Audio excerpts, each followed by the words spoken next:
मर्द थे वो लोग जो इटली की लड़की से शादी करके इंडिया लाए थे, ना मर्द हैं वो लोग जो भारतीय लड़की से शादी करके इटली की लड़कियों को मेलोडी खिलाते हैं। तो अगर भाई मेरी बात से आप सहमत हो तो वीडियो को दबा के शेयर कर दो ताकि वो अंधभक्त तक पहुंच सके। जय भीम, जय संविधान, जय। वीडियो सोशल मीडिया की वायरल वीडियोस पर आधारित है, इसलिए इस पर भरोसा एकदम नहीं करना है। पिक्चर चालू करो मैं। तो चलिए शुरू करते हैं।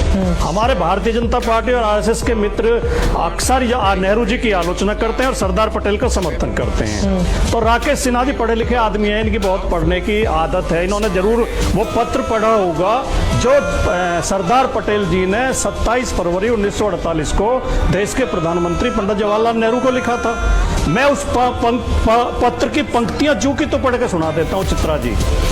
सरदार पटेल जी ने अपने पत्र में लिखा कि सावरकर के सीधे मार्गदर्शन में हिंदू महासभा के एक कट्टर वर्ग ने यह षड्यंत्र रचा।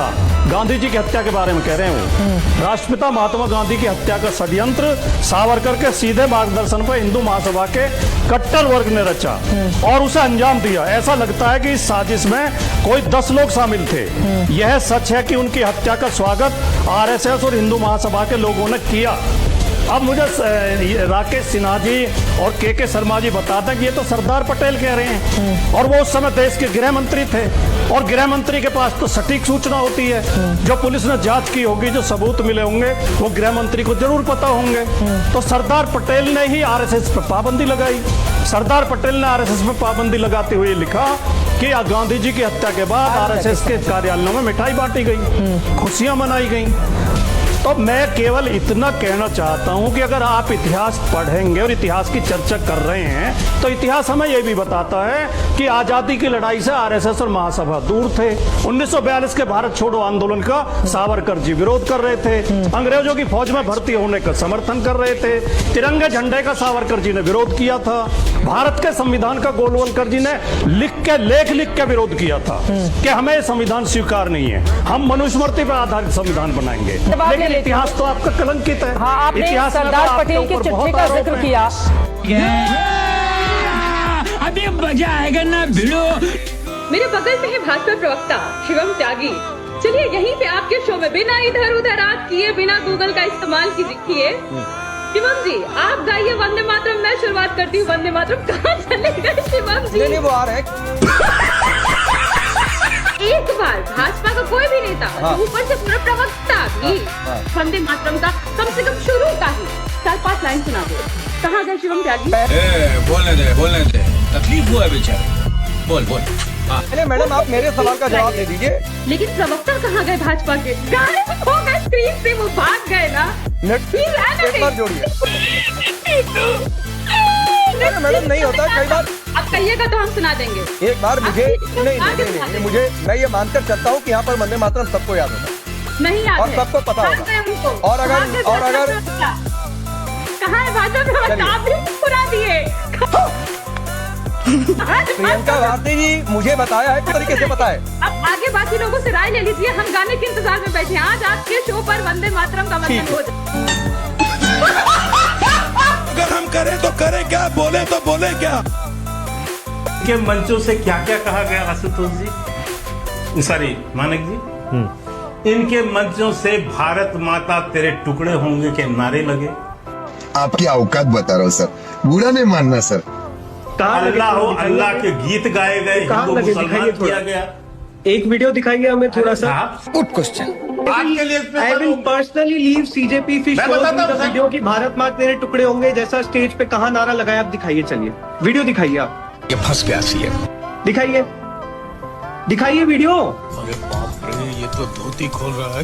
मैं आपको वीडियो दिखाइए। मैं बताता हूँ सर, आप के शर्मा जी आपकी यूजुअल डिबेट नहीं है, आप पढ़े लिखे से बात कर रहे हैं। मानक जी मुझे एक बार बोलने दीजिए, फिर मैं आपको सारी चीजें वीडियो दिखाइए।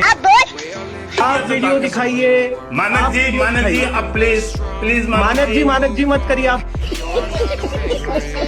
बढ़ जाते हैं, हवाबाजी खत्म। हाँ आगे बढ़ जाते हैं। चलिए के शर्मा, कुछ भी मन रहा है वो मत बोला करिए। बात तो सही है। ये आपकी नॉर्मल डिबेट नहीं है, युवाओं से बात कर रहे हैं। डिस्कनेक्ट छोड़ दीजिए अपना, फालतू के नैरेटिव फैलाना छोड़ दीजिए, नहीं काम करेंगे। क्या बात है सर, क्या बात है सर, क्या बात। ये प्रधानमंत्री ने 2009 के चुनाव में वादा किया हो कि मैं 100 दिन के भीतर विदेश जो धन है उसको वापस लाने के लिए कार्रवाई करूंगा। 2 साल हो गए हिंदुस्तान के प्रधानमंत्री चुप बैठे हो, और अगर एक सन्यासी आवाज उठाए तो उस पर लाठियां बरसाई जाए, निर्दोष माताओं बहनों पर लाठियां बरसाई जाए। आज कोल्हापुर की एक जनसभा में एक बीजेपी के एक नेता ने लोगों से सवाल किया कि आप देश को राहुल गांधी के हाथों में देना चाहते हैं या नरेंद्र मोदी के हाथों में, तो जनता ने जवाब दिया सिर्फ राहुल गांधी। इसके बाद तो बीजेपी नेता का चेहरा देखने लायक था। वो हंस तो रही थी, लेकिन उस हंसी में उसका दर्द साफ नजर आ रहा था। तो आइए देखते हैं क्या है पूरा वीडियो। राहुल गांधी हा एकच पर्याय दिसतोय मला। मग उद्या राहुल गांधींच्या हातात तुम्ही देश देणार आहात का नरेंद्र मोदींच्या हातात देश देणार आहात?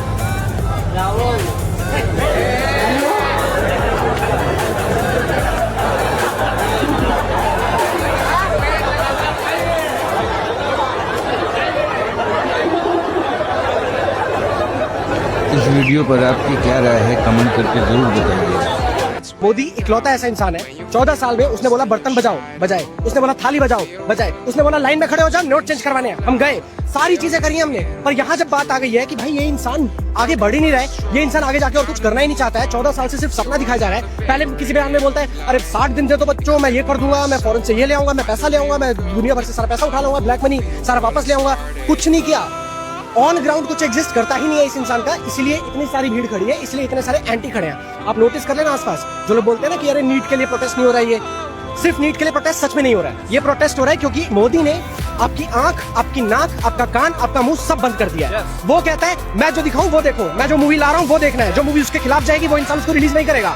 वो इंसान बोलता है मैं जो सुना हूं तू वही सुनेगा, मन की बात आके सुन ले बैठ के। वो इंसान कहता है तू कुछ नहीं कहेगा क्योंकि मैं तो प्रेस कॉन्फ्रेंस रखेगा, उखाड़ ले जो करेगा।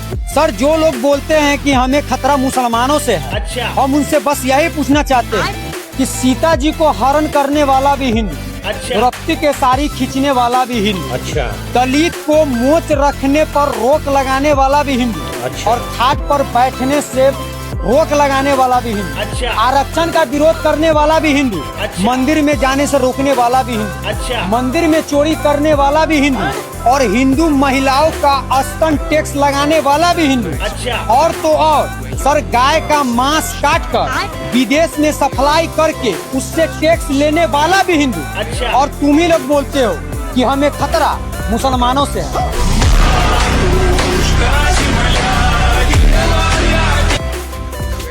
हम बताएं तुम्हारे दिल में क्या है? नहीं बताते हो, वो बता दे तो 500 को दो। आओ तुम्हारे दिल में अल्लाह है।